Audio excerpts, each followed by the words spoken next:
Fala, galera ligada em mais um Resenha Bros, começando mais uma semana de notícias da Nintendo. Tô eu aqui com o meu caro Brunão. Como é que você tá, Bruno? E aí, galera, saudações à comunidade Nintendo.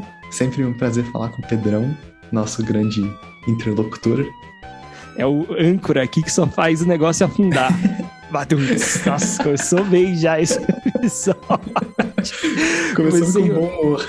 É, claro, tem que ser, né? Falar da Nintendo é sempre coisa boa. Se bem que essa notícia também tivemos algumas notícias meio polêmicas, né? Que nem o Sonic, que é o primeiro assunto que a gente vai falar, né, Brunão? Bom, Sonic pra quem... Colors Ultimate. Exatamente, que deve dar uma introdução aí, Brunão. Bom, o Sonic Colors é um jogo de 2010 que foi lançado originalmente no Wii, no PS3, no Xbox 360 e vai lançar um remake dele para Switch. E esse jogo foi, essa semana ele foi lançado oficialmente, né? Então, a princípio, como o jogo foi lançado em mais de uma plataforma, a gente assistiu alguns reviews, eu e o Bruno, a gente ainda não pegou esse jogo e tal, mas a princípio foi engraçado, porque assim, a primeira coisa foram os reviews, eu fui assistir os reviews, gameplay e tal, como que o pessoal tava achando. E a princípio tinha sido uma recepção positiva, o pessoal tinha falado, olha, é o mesmo jogo, né, mudou, poucas coisas mudaram, os gráficos melhoraram, e aí tinha alguns contrapontos, algumas coisas que acham que melhoraram. Então, por exemplo, as músicas do jogo, né, que era uma parte importante do jogo. As músicas, muita gente falou que as músicas originais eram melhores, porque eles fizeram os remixes dessa vez. Outra questão, por exemplo, as cenas de CGI, as cutscenes, elas não foram atualizadas, então ficaram as mesmas cenas de 2010. Então elas já estão Nossa, isso eu achei muito grotesco. Um pouco datadas, né? Podiam ter refeito. Mas, no geral, falaram que o jogo estava bom, porque o jogo já era bom, né? Então, dizem que quem gosta desses jogos 3D do Sonic diz que é um dos melhores jogos 3D do Sonic Colors. E daí tinha a questão dos Wisps também, que funcionam como power-up, né, Brunão? No jogo do Mario. A review que a gente assistiu faz um paralelo com os poderes do Mario. Mas esses Wisps você consegue escolher quando usar, né? No jogo do Mario você pegou ali uma florzinha de fogo, você vai ficar com ela, né? Assim, Às vezes tem um tempo limitado, então você tem até sofrer um dano, né? Daí você perde aquele poder. Nesse jogo do Sonic é como se você já tivesse com elas embutido e você usa quando quiser e escolhe qual delas. E aí, o que o pessoal falou? Que era uma ferramenta legal, que torna o jogo bom, mas para esse jogo, esse remake, foi adicionado um novo Wisp, e esse especificamente não foi muito bem avaliado. O pessoal falou que perdeu um pouco da velocidade, porque os outros, eles faziam com que o Sonic mantivesse sua velocidade alta e ganhasse esse poder. E esse novo, que ele vira como se fosse um fantasminha, que é para atravessar paredes, para você conseguir explorar alguns lugares do cenário que antes não podiam ser explorados, mas quando você usa, o Sonic meio que fica devagarzinho. Então, perdeu um pouco da dinâmica do jogo. Então, foi um contraponto que o pessoal fez. Mas até aí, tudo bem, né? Tipo, o jogo foi, no geral, tinha sido bem avaliado, assim, nota 8, mais ou menos. Nada espetacular, mas pra quem joga e gosta bastante do Sonic, tava funcionando bem, né, Bruno? E tem uma outra suposta melhoria também, seguindo em linha com o que a gente comentou aqui para vários outros jogos que foram feitos remake, que é a parte de customização. Então você pode mudar o tênis do Sonic, mudar a roupa dele para deixar de um jeito que você acha mais legal. Mudar as cores, as estampas, a skin, né, das partes do... Todo remake hoje em dia tá apresentando isso. Um pouco mais de customização. Inclusive, também, por exemplo, no PlayStation 5, o jogo roda em 4K, 60 frames por segundo, então, enfim, né, nesse sentido, tinha tido realmente uma melhoria na parte visual, com exceção das cenas, das cutscenes, como eu e o Bruno a gente comentou. Então, mas aí o que aconteceu, Brunão? Qual que foi o grande plot twist da questão aí? Sim, então o que aconteceu é que essa review que a gente acompanhou foi feita no PS5. Uhum. Só que alguns dias depois começaram a surgir relatos dos defeitos, dos bugs na versão do Switch. E são coisas, assim, bem inadmissíveis que a gente encontrou, podendo comparar até com o Cyberpunk, com defeitos que impactam o gameplay e também defeitos, assim, bem grosseiros de visual, de objetos, de flashes piscando no meio do jogo, esse tipo de coisa que nunca deveria passar, né? Quem não assistiu, dá uma olhada, joga aí no YouTube para você entender, porque assim, não é uma questão só de estética, o jogo fica impraticável, né? Não dá para você jogar o jogo, não dá para entender o que tá acontecendo na tela, de tantos efeitos visuais com a funcionalidade ruim ali, né? Tendo defeito. Isso, e que nem o Brunão falou, que ficam as luzes piscando, que além de ser uma questão que impede você de jogar, porque, o visual fica totalmente comprometido, não dá para entender o que está acontecendo na tela.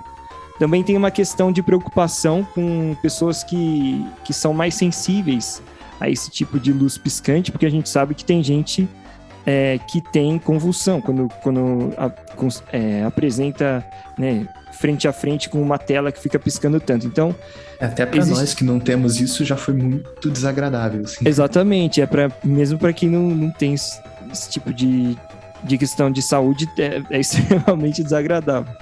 E a gente sabe, né, essa questão de luzes piscantes já tiveram outras polêmicas, né, em outras situações. Não sei se vocês lembram, tinha um episódio de Pokémon que o Pikachu jogava o raio e também piscava de um jeito que deixou muitas crianças passaram mal no Japão. Enfim, é uma questão sempre que é delicada, que tem que tomar cuidado. Inclusive, quando você procurar, por exemplo, se você quiser procurar no YouTube para assistir o vídeo, toma cuidado se você tem esse tipo de preocupação e por outro lado, também, a maioria dos vídeos já tá colocando uma tarja no começo, assim. Se você tem essas questões de convulsão com luzes piscantes, toma cuidado, não assiste o vídeo e tal, pra você ver como tá feio o negócio no jogo, né, Brunão? Pra quem quiser assistir exatamente o mesmo vídeo que a gente usou como exemplo aqui, é do canal Game Explain. É um vídeo do dia 5 de setembro. How Buggy is Sonic Colors Ultimate on Switch? É o título dele.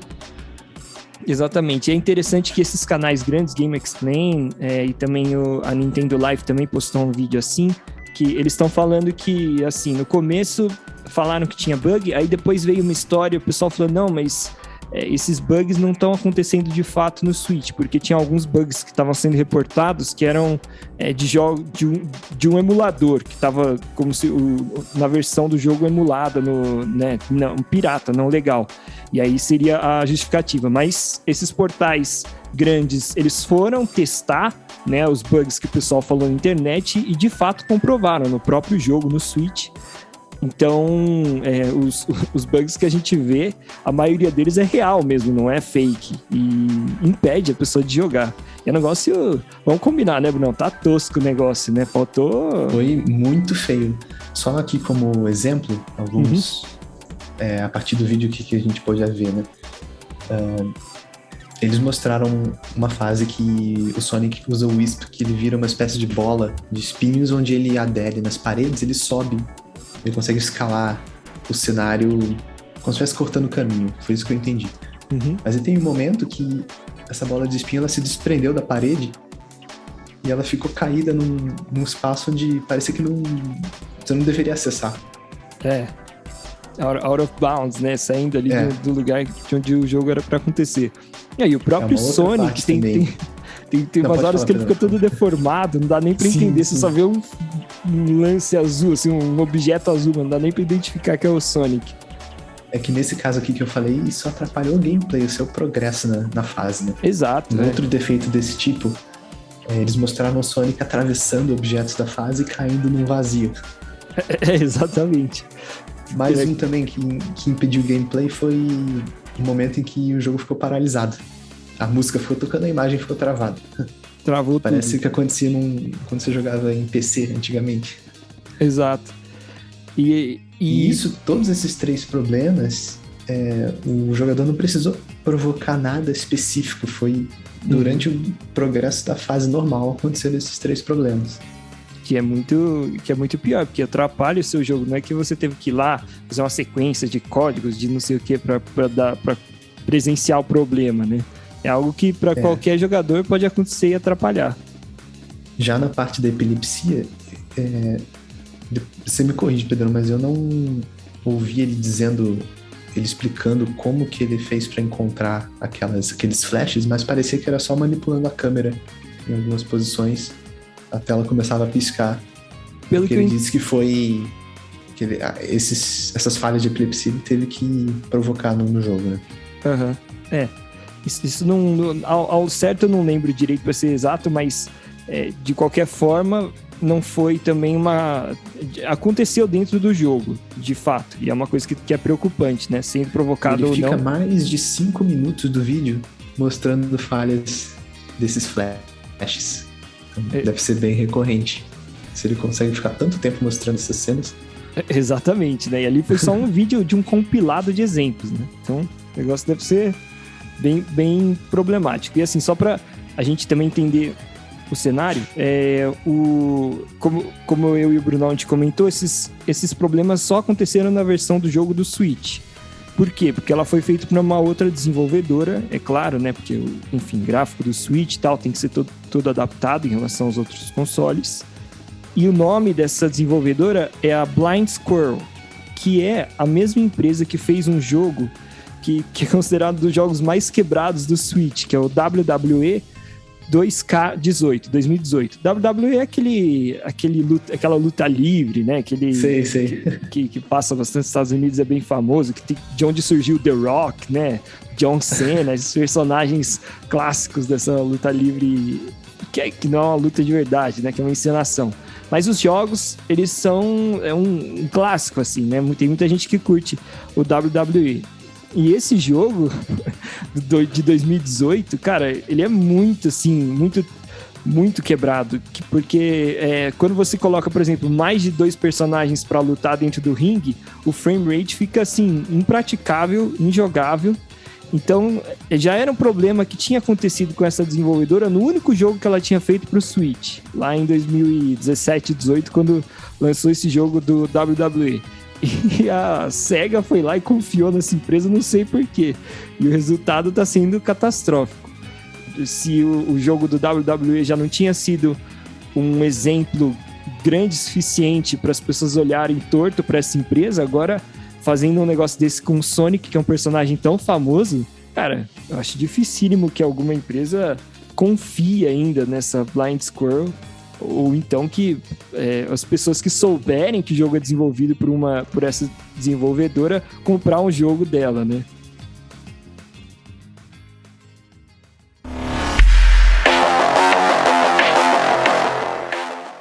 E a gente pode até fazer um paralelo com Cyberpunk, porque eu joguei e eu encontrei diversos tipos de bug nesse jogo. Primeiro, defeitos assim que impactam o gameplay, que mais chamou atenção. As 2 lutas principais de boss fights que tem no jogo, nas 2 o inimigo ficou preso no cenário, e aí a luta acaba praticamente, porque eu posso ficar só parado atirando neles até acabar a vida e ganhar a luta facilmente, sem nenhum desafio. Então isso aconteceu 2 vezes, e uma vez delas foi inclusive com o último boss do jogo, o que é muito frustrante. É bem frustrante, né? E também outros defeitos estéticos de objetos surgindo e desaparecendo do nada, carros aparecendo em lugares malucos, assim. Eu lembro, por exemplo, uma cena que eu tô dirigindo um carro e de repente o meu boneco ele aparece sentado como se estivesse em cima do carro, não dentro no assento do motorista. Bem Esse tipo de coisa acontece direto nesse jogo. Que engraçado a gente comentar. O jogo do Sonic conseguiu chegar num nível bem parecido. E sem querer defender o Cyberpunk, mas o Cyberpunk é um título inédito. Esse jogo do Sonic ele é um remake de um jogo de Wii que não tinha esses problemas. Exatamente, jogo de Wii, um jogo antigo, datado. Você fazer um remake e introduzir um monte de problema, acho que é até pior, sendo sincero. É muito... Realmente é muita incompetência. E o que me espanta é isso ter acontecido com o jogo do Sonic, que é um dos principais personagens, né? Um dos personagens mais famosos do mundo dos games, né? Do lado do Mario. E é impressionante chegar num ponto desse. A gente não acha que isso vai acontecer com um jogo importante desse tamanho, né? A gente espera, no máximo, um negócio tão bizarro num jogo super sei lá, um jogo super desconhecido, que você compra por R$1 na eShop. Pois assim, né? Mas um jogo do Sonic, um jogo de $60 aí, né? R$300. Vamos ficar atentos se vão lançar as correções em breve. Espero que sim. Tomara que eles consigam arrumar tudo. Mas eu acho que é uma situação parecida, que nem você comentou com o Cyberpunk, que, claro, é um jogo mais simples do que o Cyberpunk, mas pelo fato de ter encontrado tantos bugs, não foi um ou outro, assim, foram muitos. Me leva a crer que também não vai ser tão simples de arrumar tudo, né? Não vai ser de uma hora para outra, ou tão fácil de consertar tudo. No caso do Cyberpunk foram vários meses lançando patches. O jogo lançou em dezembro do ano passado, por exemplo, aqui na minha versão de PC, dia 18 de agosto desse ano, lançaram patch 1.3. As correções vão longe, elas se estenderam muitos meses depois do lançamento. Sim, com certeza. E no caso do Sonic aí também, não é? A gente espera que, claro, que a empresa consiga arrumar o quanto antes e melhore, mas também não é para criar uma expectativa que daqui pouco tempo o jogo já vai estar perfeito, porque quebrado do jeito que tá, demora para consertar. Sim, era melhor ter contratado outra empresa. Igual o histórico dos títulos dela desenvolvidos por ela mostram. E olhando pelo lado da SEGA, ela deveria ter testado o jogo antes do lançamento, e mesmo que já tivesse assim, o jogo pronto, próximo do lançamento, se eu fosse presidente da SEGA, enfim, trabalhasse na empresa, eu falaria para cancelar o lançamento do Switch e entregar o jogo de novo na mão de outra desenvolvedora, ou, enfim, pedisse para que os bugs fossem arrumados e lançar o jogo que fosse 1-2 anos depois, mas lançasse direito, né? Porque atrasasse o lançamento dos 3, então que fosse desse e dos outros consoles, enfim, mas não dá para lançar um jogo desse jeito. É melhor atrasar do que lançar assim. O exemplo do Cyberpunk tá aí, né? As ações da empresa despencaram quando o jogo foi lançado cheio de defeitos. Uhum. Fica como o maior exemplo de nunca entregar um jogo mal testado, mal resolvido. Né? No caso da CD Projekt Red, né, que fez o Cyberpunk, tem ainda o agravante de que no caso daquela empresa não é uma empresa tão grande assim, tão conceituada. Quer dizer, já tinha feito grandes jogos do The Witcher, mas, por exemplo, não é uma empresa que nem a SEGA, não é um personagem tão famoso quanto o Sonic, que a gente sabe que, muito provavelmente, não é que nunca mais vai vender um jogo do Sonic por conta desse jogo, mas uma empresa que faz menos jogos, como é o caso da CD Projekt Red, é mais complicado ainda. Agora, no caso dessa desenvolvedora aí... bem diferente da trilogia Witcher, né? Outro estilo de jogo. Sim, é bem... Claro, um jogo mais simples. Não é na mesma esfera de conteúdo assim que eles costumam trabalhar. Uhum. Você tem outros gráficos, outro gameplay. A própria possibilidade de você dirigir, isso nunca existiu nos jogos do Witcher, você dirige um carro. Sim. Combate totalmente diferente também. O que dá dó, né, já que a gente entrou nesse assunto do Cyberpunk, é que a gente sabe que, por mais que tivessem algumas coisas novas, se eles tivessem mais tempo, se tivessem tomado mais cuidado, dava para entregar um jogo bem melhor. Por mais que tivesse essas funcionalidades aí, que nem você falou, que fossem novas para essa empresa, nem que contratasse uma empresa especializada de fora para ajudar nessa parte, dava para entregar um jogo melhor. E essa é a sensação ruim que a gente fica com esse jogo do Sonic também. Sim, concordo.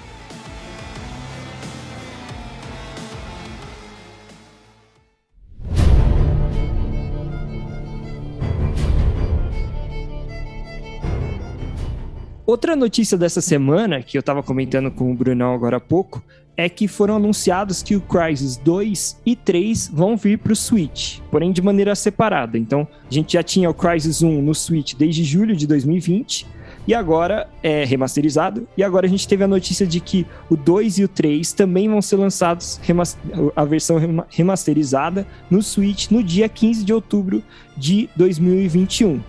E, por outro lado, nos outros consoles, no Xbox e no PlayStation, esses jogos vão ser lançados os 3 de uma vez, remasterizados em uma trilogia. Agora, como o Switch já tinha o primeiro, vão ser lançados separadamente, 1, 2 e 3.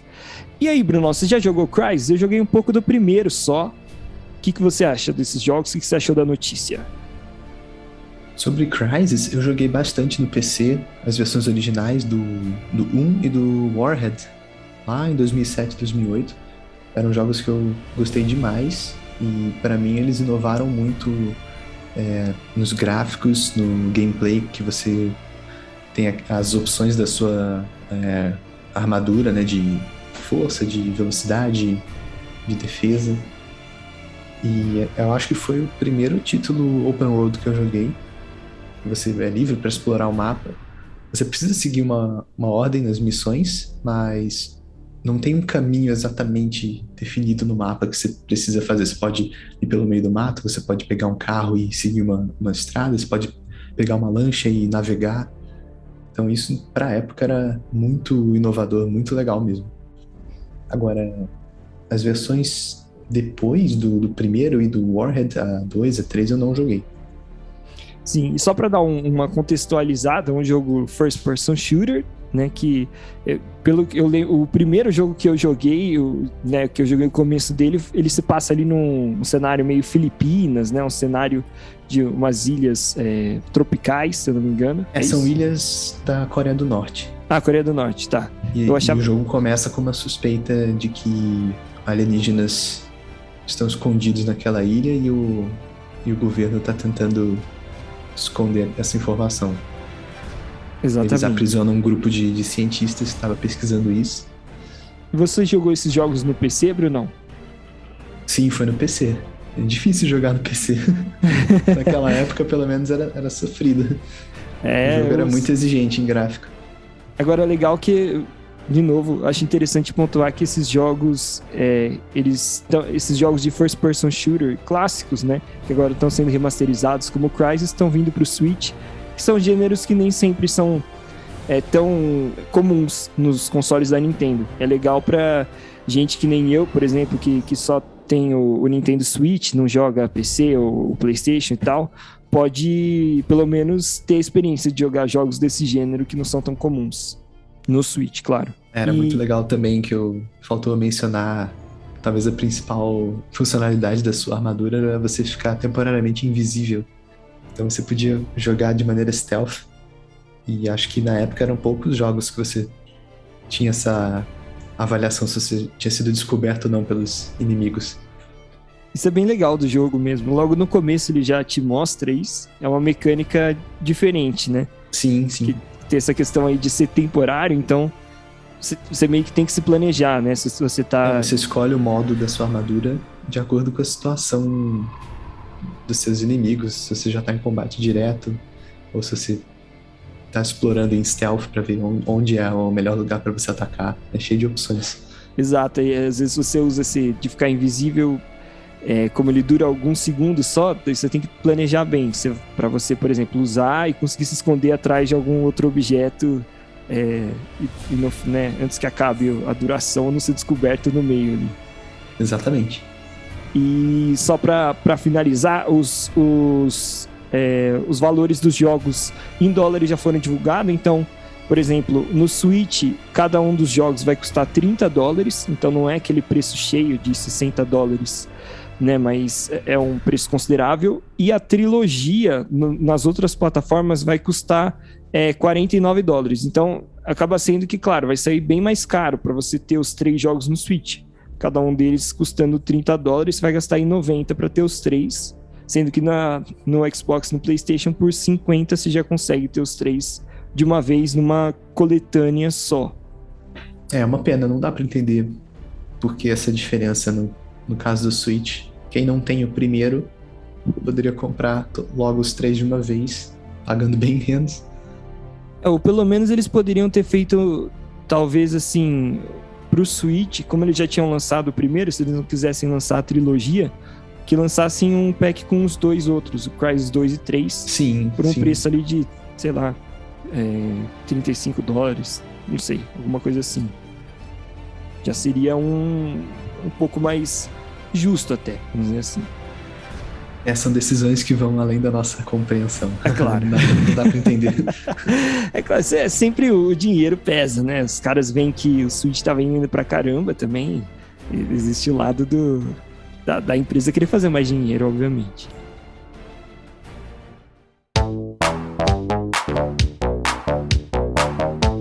Agora, Brunão, outro assunto que tem sido comentado aí nesse mês é que muito provavelmente a gente vai ter um Nintendo Direct no mês de setembro. Isso porque todos os anos praticamente tem um Nintendo Direct no mês de setembro. Então, existe muita gente que acha que isso vai acontecer. Então, existe uma expectativa grande e o pessoal começa a especular, obviamente, sobre o que vai ser, como vai ser, se vai ser um Nintendo Direct grande, daquele completo, ou se vai ser um Nintendo Direct Mini, que é o curtinho. E que tipo de informação que a gente gostaria de ver nesse Nintendo Direct. Você tem alguma perspectiva aí, Brunão? Alguma coisa que você pensa assim, putz, queria saber mais sobre esse jogo e tal? Eu acho que seria muito legal ter mais informações ou mais um vídeo teaser do Metroid Dread, já que o lançamento é daqui a um mês, mais ou menos. Exatamente, Bruno, tá chegando. Pois é, tô bem ansioso. E Pokémon Arceus, acho que também seria legal ver mais um vídeo. Sim. Explorar mais algumas coisas pra gente conhecer.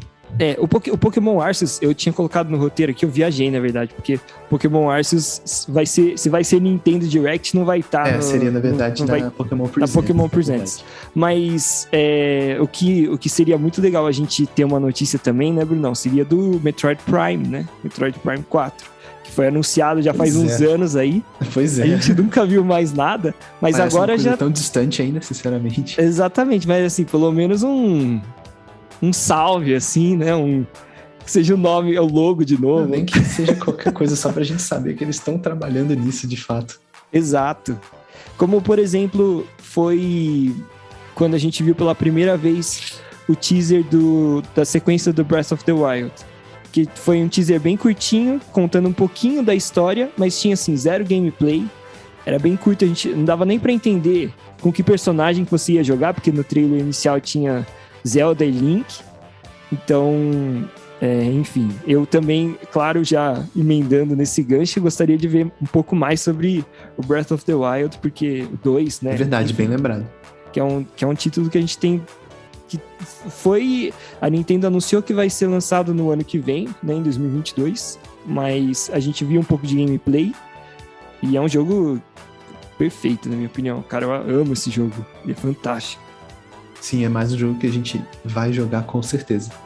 Agora, caso realmente tenha esse Nintendo Direct, algumas informações que são bem prováveis de acontecer, é que nem o Brunão falou, um pouquinho mais sobre o Metroid Dread, porque vai estar muito próximo da data de lançamento, então pelo menos mais um trailerzinho, ou alguma outra novidade que eles não revelaram. E tem também o Mario Party Superstars, que a gente já teve o Mario Party, né, o Super Mario Party, né, que foi o lançado para o Nintendo Switch aí já faz alguns anos, e aí já foi anunciado o Mario Party Superstars, que é aquele que vai ter o gameplay bem parecido com o Super Mario Party, mas o que chama mais atenção é que vão ter aqueles boards originais do Mario Party 1, 2, então vai ser bem nostálgico nesse sentido. Legal. E como é um jogo também que está próximo do lançamento. Vou até conferir aqui quando que é. Lançamento previsto para 29 de outubro desse ano. Então, tá chegando também no mesmo mês do Metroid Dread, no final do mês. Então, acho que é dia 15, né, Metroid Dread? Não. Metroid Dread, se não me engano, era dia 10. Deixa eu confirmar isso. É no meio do mês. E o Mario Party... Dia 8 de outubro. Dia 8. Ah, mais próximo, então. Então, no começo do mês tem Metroid Dread, no final tem o Mario Party, 2 jogos também para Nintendo aquecer aí as vendas de final de ano, né, de Natal, já nesse período de outubro. E, enfim, eu acho que tem alguns outros jogos aí em perspectiva também, mas é só especulação, porque por enquanto a gente não tem nenhum tipo de confirmação que vai ter um Nintendo Direct antes do final do ano. Seria legal, né, Bruno? Pra já... A gente sempre gosta. Sim, né? Sim. Eu acho mais provável que comentem de jogos próximos do lançamento. Mas seria muito legal ter mais informação do Metroid Prime, se é que eles estão trabalhando nisso, no novo Breath of the Wild, desse Mario Party Superstars também. Sim. Bom, mas a gente vai ter que esperar para ver, claro, sendo lançado esse Nintendo Direct, a gente faz aqui um podcast falando tudo o que a gente achou, assim como a gente já fez do Indie World, né, Brunão? Isso, foi bem legal. Outro rumor bem forte dessa semana, que esse tá sendo mais comentado até, e já faz algumas semanas, é de que a biblioteca virtual do Nintendo Switch Online vai ter uma atualização na qual vão ser lançados jogos de Game Boy e Game Boy Color, que eram praticamente ali a mesma geração, os primeiros consoles portáteis da Nintendo. E, inclusive, assim, vários portais grandes, como a própria Nintendo Live e tal, já colocaram isso como uma notícia, como rumor, é claro, sem confirmar de que de fato vai acontecer, mas já começaram também a especular quais jogos que gostariam de ter na biblioteca e tal. E eu achei legal, né? Vamos supor assim que realmente aconteça, né? Eu vou aqui conversar com o Brunão sobre a Nintendo Switch Online, a Nintendo Online. Eu achei legal essa notícia e tal, mas eu sinto um pouco de falta do Virtual Console que a gente tinha lá no Nintendo Wii e no Nintendo Wii U, que você podia pegar jogos até de consoles mais recentes, entre aspas, né? Mas, por exemplo, o Nintendo 64 e no caso do Wii U, ou tinham jogos de Nintendo DS também. E o que você achou dessa notícia, Brunão? Qual que é a sua expectativa? Claro que é sempre bom quando a biblioteca aumenta, né, com esses títulos de Game Boy e Game Boy Color, mas eu também preferia Virtual Console do Wii e do Wii U, porque eu não precisava pagar uma assinatura, eu escolhia somente aqueles jogos que eu tinha mais vontade de jogar novamente, principalmente na época, né, eu queria muito jogar jogos do Super Nintendo, que eu não tive esse console. Então você podia comprar por um preço muito em conta esses títulos. Só que o que eu acho que não faz muito sentido, no caso do online do Switch, é você vincular esses jogos retrô com a funcionalidade de jogar multiplayer online nos jogos exclusivos do Switch. Eu acho que isso deveria ser separado. Eu acho que tem os dois lados da moeda. Quando a primeira vez que eu ouvi falar dessa questão, eu falei, vai ser legal, porque assim, eu vou ter acesso a uma biblioteca de jogos sem precisar pagar individualmente pelos jogos que eu quero jogar, então posso experimentar vários jogos diferentes, que é um estilo de negócio, né? Estilo Netflix, aí você paga uma mensalidade e tem acesso a uma biblioteca. Mas... o ponto é que a gente que teve o Wii e o Wii U, nesse ponto a gente já comprou os jogos que a gente queria. Pois mas eu acho que é assim também. Eu acho que o que fez, na minha opinião, é claro, só dando minha opinião, o que fez isso ficar meio esquisito é o fato de estar muito lento o crescimento dessa biblioteca virtual. Então, o Nintendo Switch foi lançado em 2017, a gente está em 2021, e os únicos plataformas que foram incluídas foram o Super Nintendo e o Nintendo Entertainment System. Sim, que já eram oferecidos no Virtual Console. Exatamente. Então, eu penso que assim, no começo, quando eu ouvi a notícia e vi como que seria, eu falei, se eles conseguirem, por exemplo, lançar um console, né, a biblioteca virtual de um console por ano, já seria, por exemplo, muito bom. Por exemplo, em 2017, vamos supor, ou 18, a biblioteca do NES. Em 2019, do Super NES. Em 2020, do Game Boy. Em 2021, do Nintendo 64. Enfim. Mas eu acho que tá um pouco lento, assim, e fica um pouco esse gosto de que parece que a Nintendo regrediu, né, nesse sentido. Porque antigamente... E pelas matérias que a gente leu, os rumores dizem que os emuladores foram encontrados na aplicação do Switch Online já há muito tempo. Emuladores que, na época, ninguém sabia qual que seria a utilização, para qual console que seria. Então, esse é um ponto que baseia essa hipótese de lançarem jogos do Game Boy e do Game Boy Color, porque tem emuladores que ainda não estão sendo usados na aplicação do Switch Online. Eu fico com a impressão de que a Nintendo fez assim, ela queria mudar o seu sistema de serviço online passando a cobrar por ele para também fornecer um serviço de melhor qualidade, né? Pelo que eu entendi, foi mais ou menos assim. Que já era como estava funcionando com os consoles da Xbox e PlayStation. Então, não era uma coisa tão incomum a Nintendo fazer esse tipo de cobrança.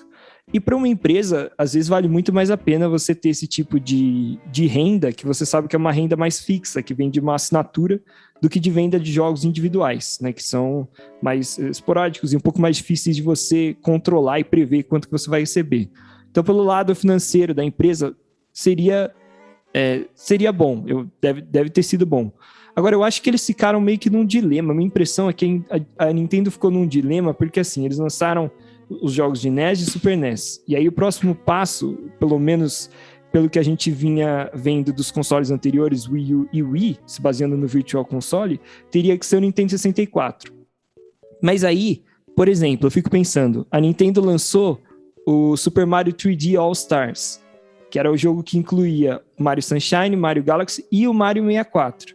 Os três jogos... Eu acho que isso é um ponto importante. Ficou uma certa sobreposição, né? Porque você pode jogar o original no Switch via Switch Online, ou você podia, né, pelo Virtual Console. Agora você pode jogar de novo um remaster.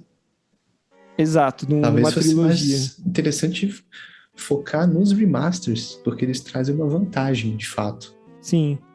Eu acho até que seria legal se a Nintendo anunciasse, por exemplo... E não ficar fazendo a divulgação deles como se fossem jogos inéditos, claro. Sim, obviamente. Isso é uma coisa que eu acho que estão fazendo e eu não apoio muito.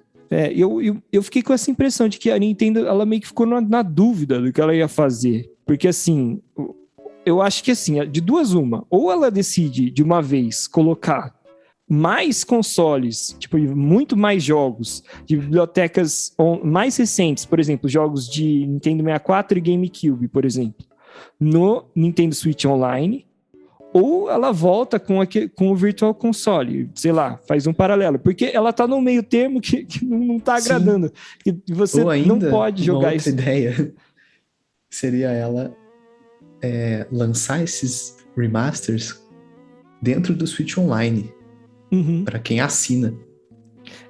Então parar de tratar eles de vez como lançamento, porque, por exemplo, o jogo do Pokémon que nós comentamos no episódio anterior é o Brilliant Diamond Shining Pearl. Pra mim, aquilo não é lançamento pra estar em divulgação de Nintendo Direct. Ele é um jogo inteiro feito do zero. De Pokémon Presents. Sim. É um jogo inteiro feito de novo, até entendo, mas tem esse ponto mesmo de se vale a pena, porque tem algumas melhorias,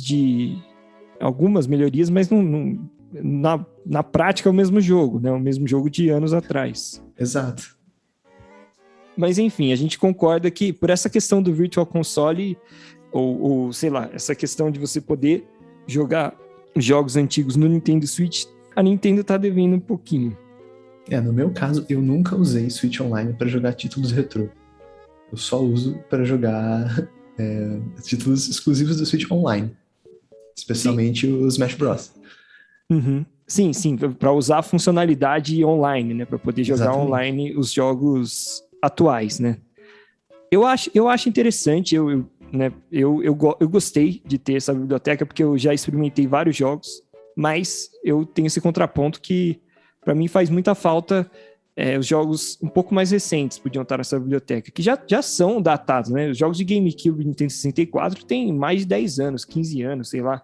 Eles poderiam muito bem ter alguns deles, pelo menos, nessa biblioteca aí. Eu preferia não pagar nada e só ter a funcionalidade de multiplayer online do que pagar e ter as duas coisas, sendo que a biblioteca retrô não uso. Eu acho que, por esse lado, eu acho que era um caminho meio inevitável. Porque eu acho muito estranho você pagar para jogar online. É esquisito, mas já era uma prática das outras empresas, da PlayStation e Microsoft. Então, eu também acho meio estranho, mas já era uma questão assim, todo mundo sabia que as outras empresas cobravam, que a Nintendo não cobrava e que o jogo online da Nintendo era sempre pior do que dessas outras empresas. Sim. Então tinha bastante gente continua sendo. Tinha bastante gente que falava assim, se pagar um pouquinho for melhor, talvez valha a pena. Mas realmente, não é que seja uma maravilha, né? E eu acho que essa questão do Nintendo Switch Online foi, ou melhor, da biblioteca virtual, foram duas coisas que a Nintendo tentou fazer ali. Uma, ganhar mais dinheiro em cima da venda de, entre aspas, venda, né, de jogos retrôs. Porque talvez ela tenha feito a conta e visto que vendendo jogos individualmente no Virtual Console, ela ganharia menos dinheiro do que cobrando uma mensalidade de muitas pessoas. E por outro lado, talvez tenha sido também uma maneira dela pensar assim, pô, como é que eu vou convencer as pessoas a pagar por um negócio que eu não cobrava até ontem, né? E aí ela falou, vou lançar uma biblioteca virtual online, sabe, para tentar agregar um pouco mais de valor a esse produto. Sim. Eu acho que a lógica foi essa. Mas, de novo, para mim, tá faltando agregar mais jogos lá para eu sentir que aquilo realmente vale a pena. Um exemplo de remake que eu achei bem adequado foi o remake do Zelda Wind Waker para Wii U. Uhum. Porque você tem o gráfico atualizado para Full HD e você ainda tinha, por exemplo, você podia olhar o mapa no Gamepad do Wii U. Era uma melhoria. Sim. Não é exatamente o mesmo jogo para você jogar num console mais novo. Ele tem uma qualidade técnica a mais. Sim, onde isso seria oferecido? Isso eu acho que seria interessante. Em vez de você ter que pagar um preço cheio num jogo desse, você poderia receber isso por assinatura do Switch Online. Seria uma opção interessante. Pode ser também. Seria uma ideia interessante. Aí mesmo tendo jogos mais recentes, né? Seria um título de GameCube, que eles ainda não estão oferecendo. Sim. Mas a Nintendo também, ela fez... já que você pegou o exemplo do Zelda, eu só tô aqui colocando um contraponto, que eu concordo com você, acho que seria muito bom, mas na prática eu não sei se vai acontecer. Porque, por exemplo, pro Nintendo Switch foi lançado o Zelda Link's Awakening, que era um remake de um jogo que é um remake... É um jogo feito do zero inteiro, com gráficos atualizados, um jogo antigo da época do Game Boy. Então isso sinaliza que a Nintendo, né, na minha percepção, ela continua querendo fazer essa questão de fazer o remake de alguns jogos clássicos e colocando uns jogos meio nada a ver nesse Nintendo Switch Online. Porque tirando alguns bons, tem um monte de jogo esquisito lá que ninguém faz questão de jogar. A gente poderia até pesquisar esse número. Qual porcentagem dos lançamentos são remake? É bastante. A Nintendo gosta de um remake. Isso me incomoda um pouco. Remake cobrar igual um lançamento inédito. Sim. Ou às vezes nem cobrar, mas ter a mesma atenção de um jogo inédito. É mais simples, né, pra eles. Porque o jogo já tá pronto, entre aspas, né? Todas as ideias de como fazer o jogo estão prontas. Tem que fazer o jogo de novo na parte dos gráficos e tal. Isso tem que fazer do zero, mas... Eu acho que sobre essas bibliotecas retrô, eu voltaria a usar se passassem a oferecer jogos do GameCube ou do Wii, mais remasterizados, com gráfico Full HD. Aí seria um grande atrativo. Quando você diz remasterizado, você não quer dizer o jogo inteiro feito de novo, né? Mas um jogo só com a qualidade... Isso. HD. Nesse sentido, exatamente. Sim, então eu concordo com você também. Que foi o que, por exemplo, a Nintendo fez com o Mario 3D All-Stars Collection. São os mesmos jogos. Não é que o jogo é inteiro feito de novo, todas as texturas e tal, mas como se tivesse um filtro de HD por cima, né? Esse é um ótimo exemplo, porque eu fiquei pensando se eu deveria comprar esse jogo ou não, mas eu desisti, porque eu ainda tenho o Mario Sunshine original do GameCube. Tenho o Mario 64 no Virtual Console e tenho o Mario Galaxy original no Wii. Sim. Então eu teria que pagar um preço muito alto para ter a qualidade HD. Se ela fosse oferecida pelo preço da assinatura do Switch Online ou um preço mais moderado vamos supor, num Virtual Console contemporâneo, sim, para mim valeria mais a pena. Essa coletânea, eu acho que fez muito mais sentido para quem não tinha jogado, pelo menos algum desses jogos, Então, eu dou até um exemplo aqui do nosso amigo, o Uli. Ele estava muito animado para jogar porque ele jogou o Mario 64, ele jogou o Mario Galaxy, mas ele não teve GameCube. Então ele queria muito jogar o Mario Sunshine, nunca tinha tido a oportunidade. Mas assim, para a grande maioria das pessoas era puramente aquele jogo assim, pela nostalgia, sabe? Ah, você quer jogar de novo? A gente lança aqui uma trilogia no Switch, cobra o preço de um jogo cheio por 3. São jogos legais que, tipo, é legal você jogar de novo e tal. E você vai ter a conveniência de poder jogar no Switch em qualquer lugar, ao invés de ter que desenterrar o seu Nintendo 64. Depende muito também da utilização que a pessoa faz, né? Exato, é. Se a pessoa quer jogar esses jogos retro de maneira portátil, tem que ser no Switch mesmo, né? Uhum. Mas também foi uma trilogia ali que foi legal, foi ok, mas poderia ter tido um pouco mais de conteúdo. Até porque quando você faz uma trilogia de All Stars, né, o nome do jogo, parece que você tá celebrando a franquia. Então podia ter um pouco mais de conteúdo extra pra dar aquela sensação de que é uma celebração mesmo do jogo, de uma franquia, né, tão bem sucedida como são os jogos de Mario 3D. E uma outra questão que a gente não falou aqui do Nintendo Switch Online, que a gente já engata numa notícia da semana, é que na semana que vem, a partir do dia 13 de setembro, vai ter um jogo disponível gratuitamente na Nintendo Switch Online. Então, dia 13 da semana que vem até o domingo, que é o Demon Ex Machina. Um jogo de ação, né, de mais ou menos estilo hack and slash, mas ele também tem um pouco de tiro. É uma pegada bem futurista.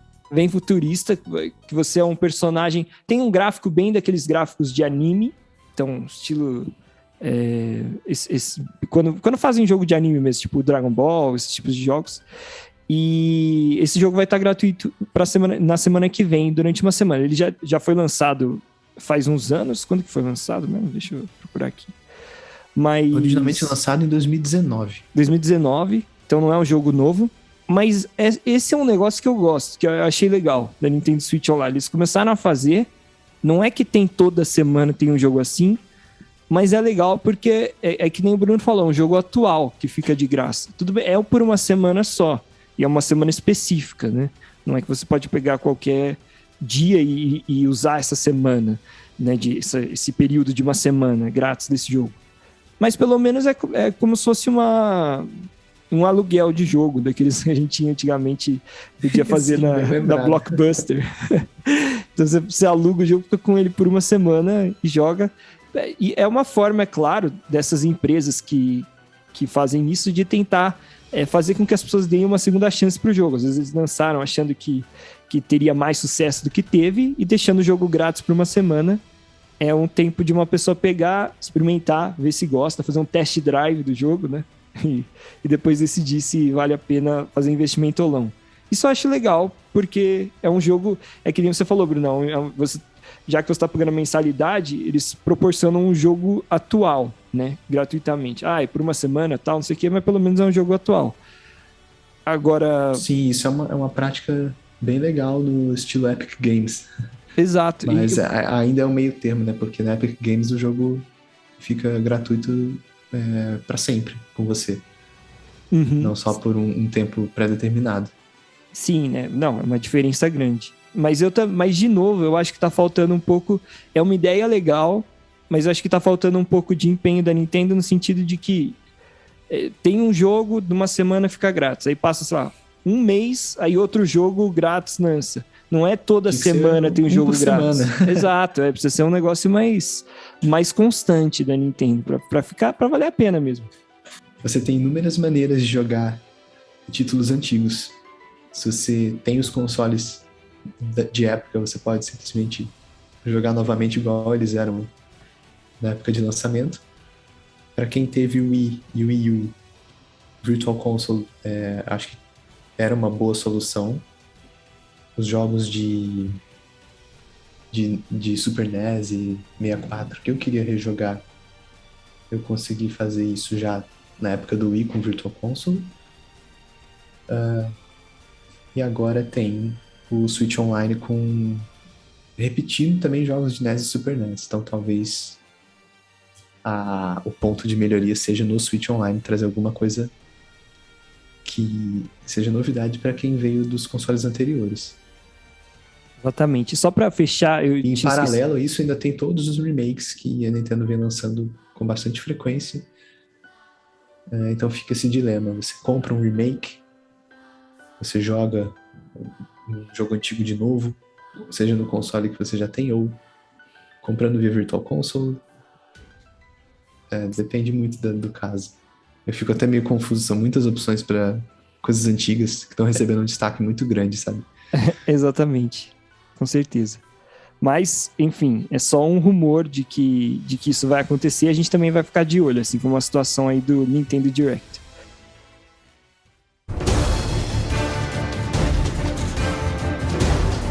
E aí, para finalizar esse episódio, eu e o Bruno, a gente já comentou aqui em episódios anteriores que semanalmente estão sendo lançados trechos de uma entrevista do Sakurai, que é o pai aí da franquia Smash, que o Bruno curte muito. Do Kirby também. E aí nessa semana foi lançado mais um trecho da entrevista, então a gente soube de mais algumas curiosidades sobre ele. Algumas curiosidades bem esquisitas e outras que tem mais a ver com o mundo, com o trabalho dele mesmo, desenvolvedor de jogos, né, de criador dessas franquias. Então, por exemplo, ele começou a entrevista, ele falou um pouco sobre habilidade em jogar. Então ele falou assim: não sou muito bom com jogos de blocos que caem, puzzles, né, estilo Tetris. Mas mesmo assim, ele falou assim, mesmo com os jogos que eu não sou muito bom em jogar, eu sei que se eu tivesse a oportunidade de trabalhar desenvolvendo eu conseguiria fazer um jogo que fosse divertido. Porque ele deixou entender que ele aprendeu ao longo dos anos a como fazer jogos em geral. Então, independentemente do estilo do jogo, ele diz que ele se sente capaz de fazer um jogo que fique legal de jogar, né? Ele é capaz de analisar o que torna o jogo divertido para quem gosta daquele gênero, mesmo ele não gostando. É um pensamento bem lógico, né? Que mais pra frente, na mesma entrevista, ele fala sobre isso também. Que, por exemplo, quando ele estava trabalhando forte na franquia do Smash, e mais recentemente ele trabalhou no jogo Kid Icarus Uprising, que é um jogo de terceira pessoa, né, third person shooter, pro Nintendo 3DS, que foi lançado ali já no final, mais ou menos, do ciclo de vida do 3DS. E o que ele fala sobre o desenvolvimento desse jogo, né? Porque, assim, foi meio estranho, uma novidade, assim, que eu tava trabalhando no Smash e foi trabalhando num jogo diferente. Ele falou que colocaram para ele o desafio de criar um jogo de Kid Icarus recente, né, mais atual, porque é um jogo muito antigo de NES. E aí ele falou que ele pensou em fazer um jogo de tiro, né, por ser parecido ali, já pegando um pouco das raízes do jogo do Kid Icarus, em terceira pessoa. E aí só que na tela do Nintendo DS, 3DS no caso, ele achava que era muito difícil fazer um jogo de tiro em terceira pessoa, porque a tela é muito pequena, então os alvos ficariam pequenos. E aí ele teve a ideia de fazer um personagem contra o outro. Então, ao invés de você atirar num alvo pequeno, a ideia dele, a lógica que ele criou foi: vou fazer um jogo que você atira em outro personagem, então tendo sempre batalhas de tiro um contra o outro. E é um jogo muito aclamado, tal, foi um sucesso. Então ele colocou isso como um exemplo de que ele sempre usa a lógica para criar os jogos dele. Isso tem tudo a ver com o que o Brunão complementou aí no começo, quando ele falou sobre conseguir fazer um jogo mesmo que ele não seja bom naquele jogo. Inclusive o Harada, que é o entrevistador, ele mesmo se compara ao Sakurai, dizendo que ele não consegue trabalhar com jogos que ele não gosta de jogar. Então são duas abordagens diferentes para esse trabalho de diretor ou produtor de jogos. Exatamente. Inclusive tem uma parte da entrevista bem engraçada que eles falam sobre qual que é a impressão, por exemplo, qual que é a impressão do Sakurai, foi a primeira impressão do Sakurai sobre o Harada e do Harada sobre o Sakurai.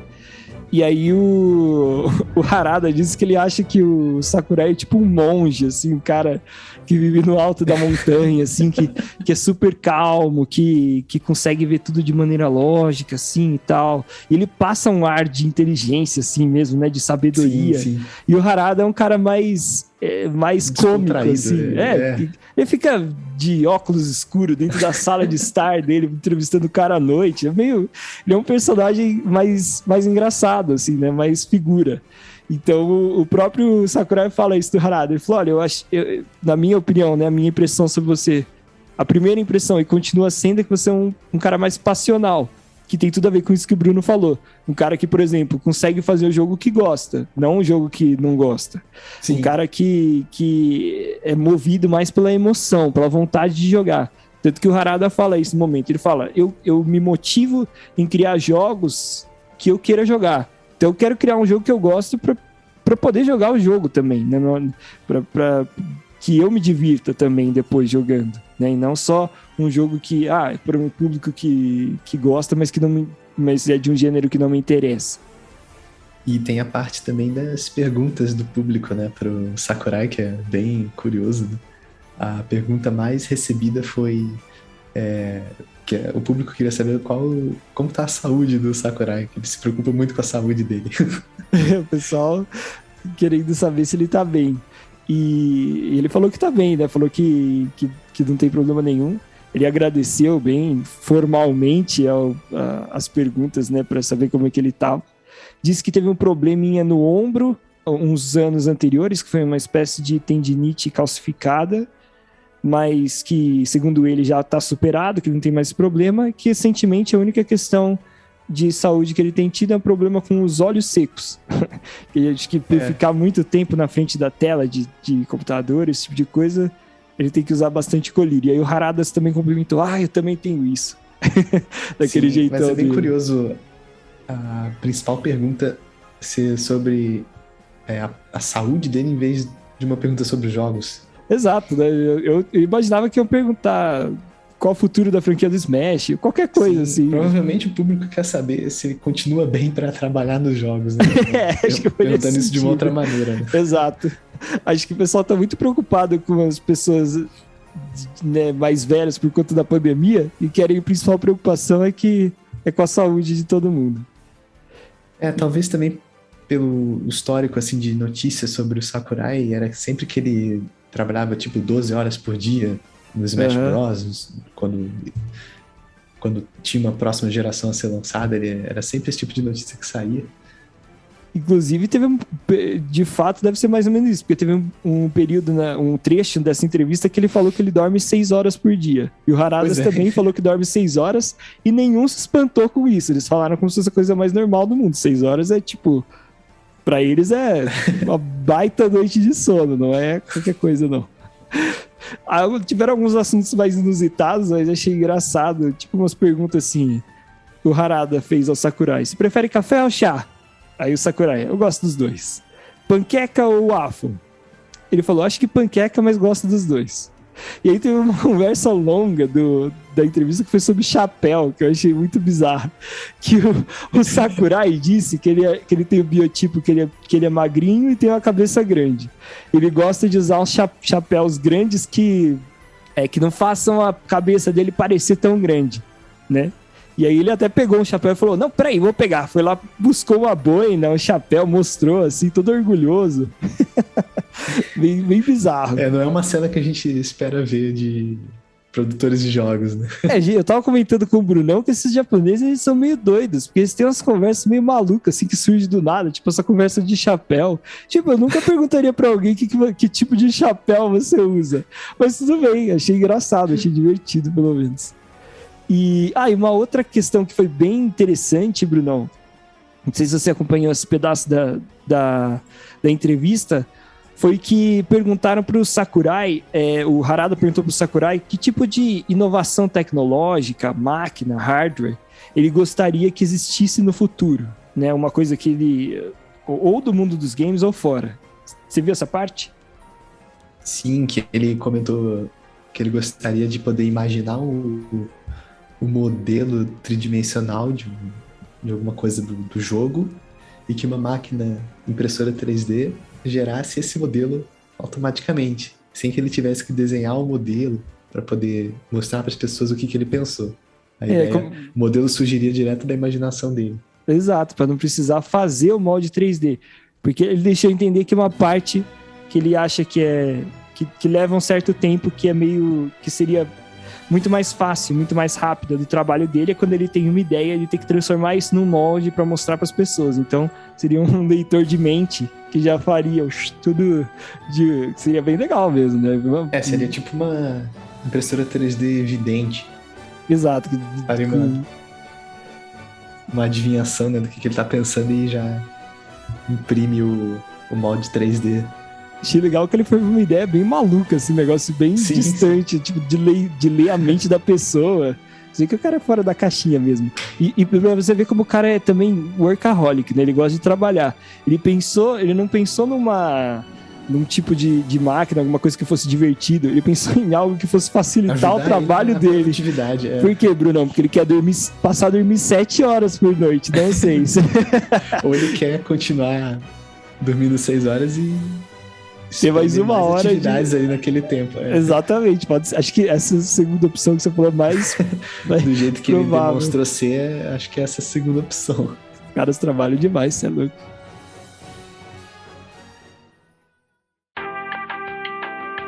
Acho que é isso então que tínhamos para hoje. É isso aí, galera. Muitas notícias nessa semana, muitos rumores, né, de discussão, que a gente espera que aí nas próximas semanas alguma coisa aconteça, pelo menos, pra gente poder falar de algo concreto aí, mas... De preferência algo que não seja remake. Vamos ver, né? Tá bolado com esse negócio de remake aí, como vocês puderam ver. E vai ter mais entrevista do Sakurai também, a gente vai pegar, é claro, mais curiosidades, assim, porque bastante divertidas as entrevistas com ele, né, Bruno? Só pra reforçar, então, né, o canal se chama Haradas Bar. Harada com H é o nome do entrevistador. Tem no YouTube, só digitar lá. Exatamente, a entrevista em japonês, mas tem legenda em inglês pra acompanhar. Beleza, então, galera, a gente vai ficando por aqui. Mais um super episódio com esse meu caro Bruno. Agradeço desde já, Bruno. O papo foi ótimo. Eu que agradeço demais a participação aqui. E, obviamente, a gente vai ficar ligado nessa semana para saber de tudo o que acontece e comentar com vocês na semana que vem. Beleza, então, galera? Isso aí, grande abraço a todos. Voltamos numa breve oportunidade. Isso aí, até mais. Falou! Falou!